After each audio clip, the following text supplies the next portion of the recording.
So, what can you tease about what's coming up this season?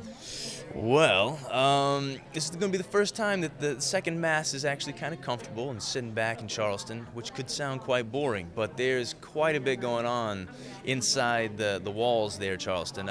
Somehow information's being leaked, so which is putting all the soldiers on the line when we're going out on these missions. Somehow the aliens are already informed on what our strategy is going to be and where we're going to be deploying troops and whatnot. So that's a big issue. Now that we have whatever's going on with Hal, he's curious.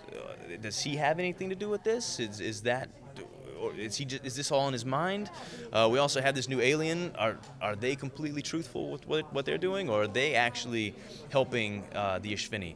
We're not really sure. So from the get-go, there's a lot going on in Charleston that is going to propel us through the season.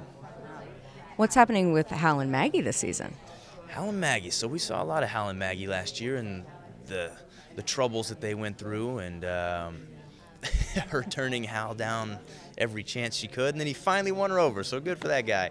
So now the second or third season starts up, and Hal is experiencing this. It's 7 months later, so Hal at this point he knows something's wrong with him. Whatever happened to him in that last scene that we saw of Hal in the last episode of the second season with it going in his ear, he is fully aware something is not quite right. He's not sure what it is, but it's not only affecting him mentally, but physically as well. And it will be quite apparent what's going on to the viewer first time you see Hal. Well, I guess the second time you see Hal.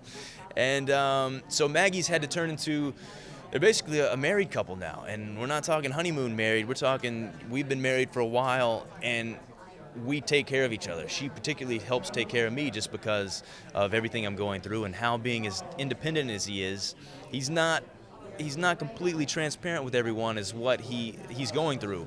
And his dad being the president now, who's risen up to be the president, and he's not able to keep an eye on Hal. So Hal's going to slowly start tipping off into this dark side that we've never seen before of his own troubles, and Maggie's really the only one that sees this going on. But at the same time, how can she help him? Because if she rats him out, that's basically what it's going to be. It's going to be she's going to be throwing me to the wolves. So she's there to protect me as much as try to help me, but it's a tricky situation. Wow, crazy. What is going to be happening with Karen? You said we're going to see her right away in the season? We will see Karen in the I think it's the first episode. It's definitely, since we had the first and second episode in the first viewing, you're for sure going to see her. And as always, she's up to something.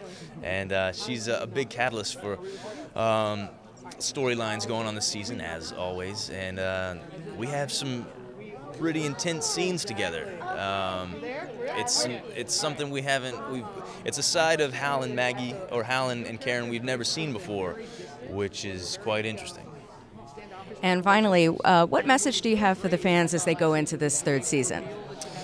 I feel like the first season, we laid the groundwork. The second season, we hit the ground and we were on the run. We were on the run out of Boston trying to keep things going. Third season, all of that's pushed together into a smaller confined space, and things are just trying to explode out of it, and it causes one heck of a season.